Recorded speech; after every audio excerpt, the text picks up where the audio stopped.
मित्रों, आज एक कबीरदास का श्लोकों में आधारित एक बहुत सुंदर सा भजन है, तो उसको मैं आपके शेयर करना चाहता हूँ। कहते हैं, धोबिया मेरा मैल छुड़ा दे, जन्म जन्म की मैली चादर उजली कर पहना दे, धोबिया मेरा मैल छुड़ा दे।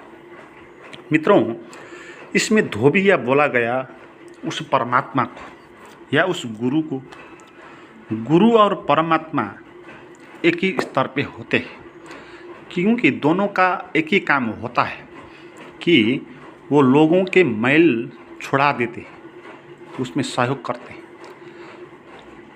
तो इसीलिए धोबिया इसमें दोनों को बोला गया। और मैल छुड़ाना है। हम जो आदमी हैं मैलों से युक्त है, जीव यानी मैल।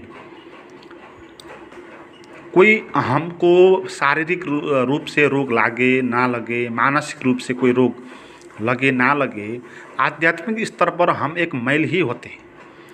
मैल यानी एक क्षुद्रता में जीना, एक सीमा में जीना, और वहाँ जीने रहने की आदत के कारण कुछ ऐसा मैल इकट्ठा हो जाना कि जिसे बाहर आना बहुत मुश्किल हो जाता है।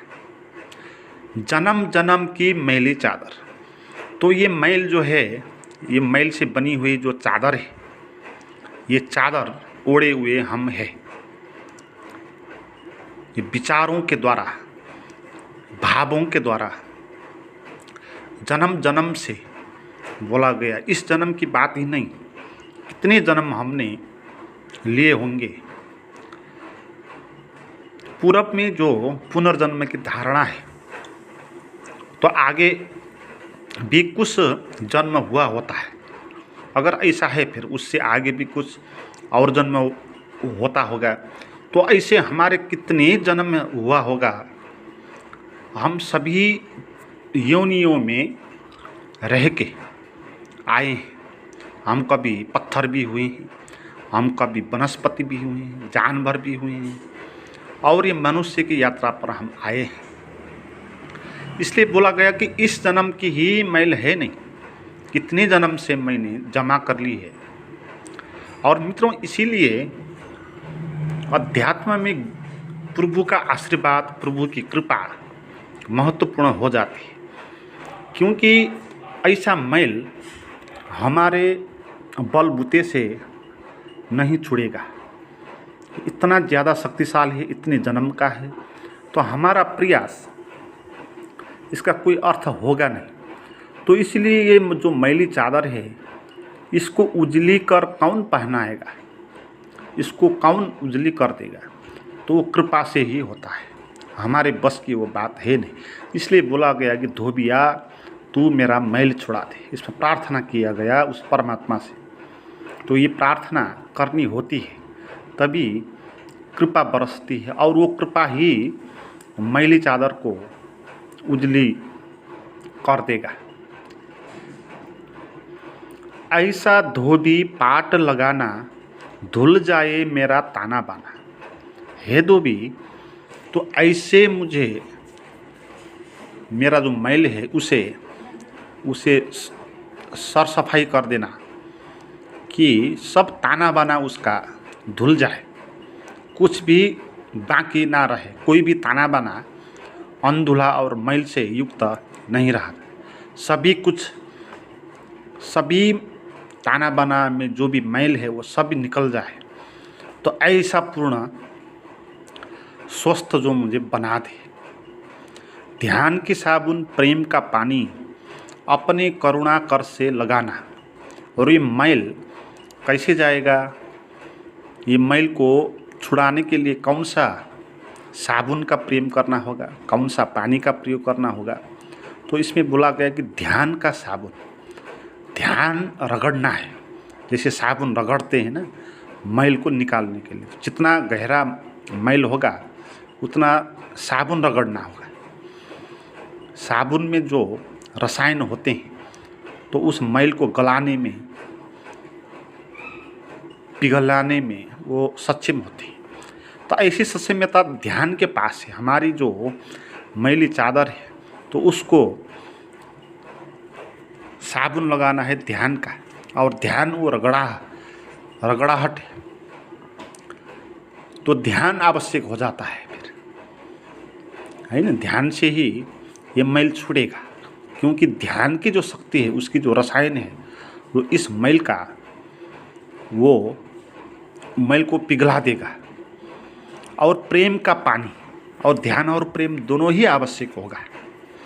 और ध्यान तो रगड़ेगा साबुन की तरह, फिर भी वो उजला नहीं होगा, पानी से उसको धोना पड़ेगा, फगालना पड़ेगा।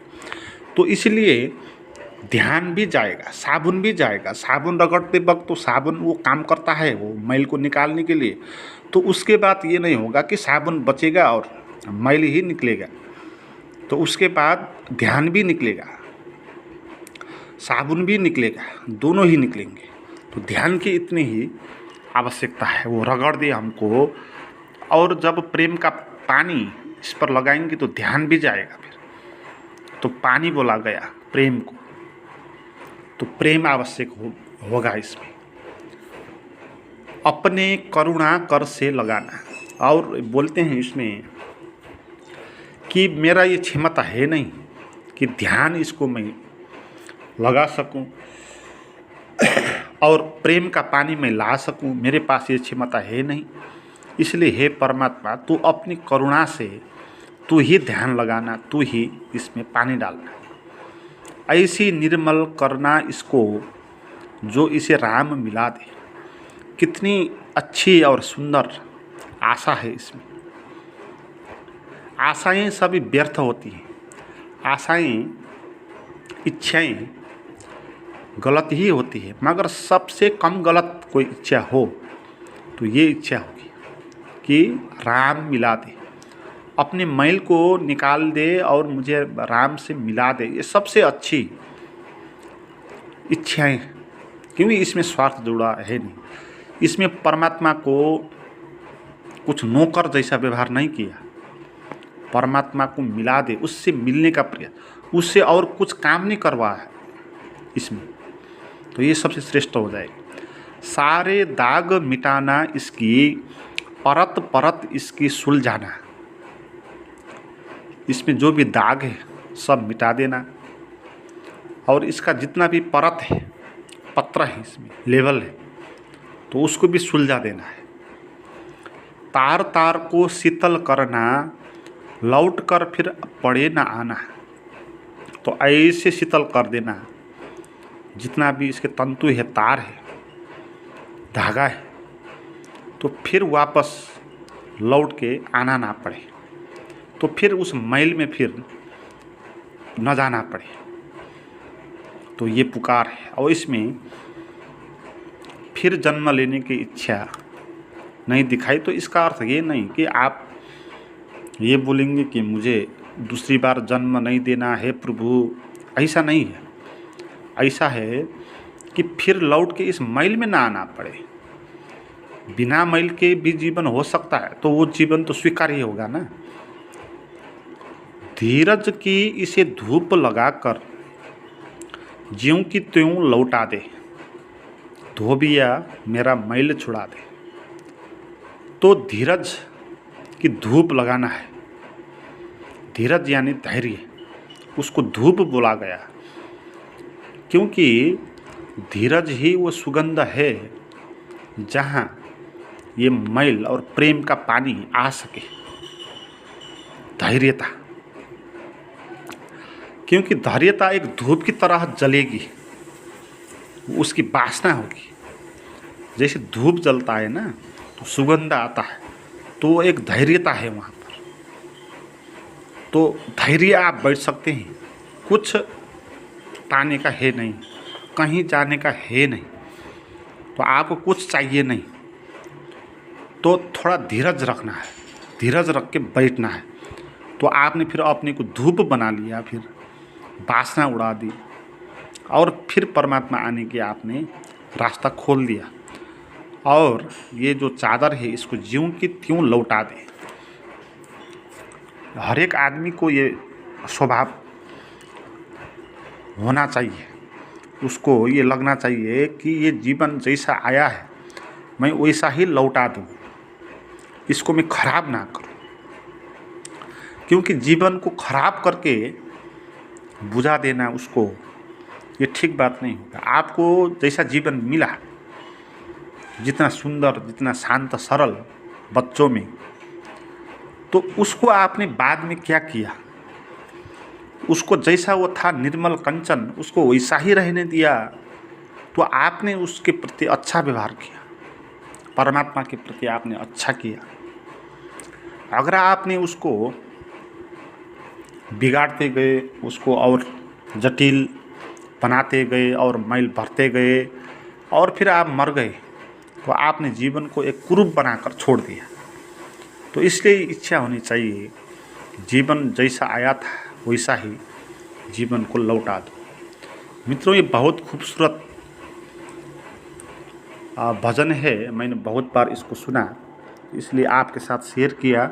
अगर नए मित्र कुछ मेरी प्राइवेट गाइडेड मेडिटेशन की वीडियो करना और सुनना चाहते हैं तो उसके लिए मुझे बात कर सकते हैं। उसका नंबर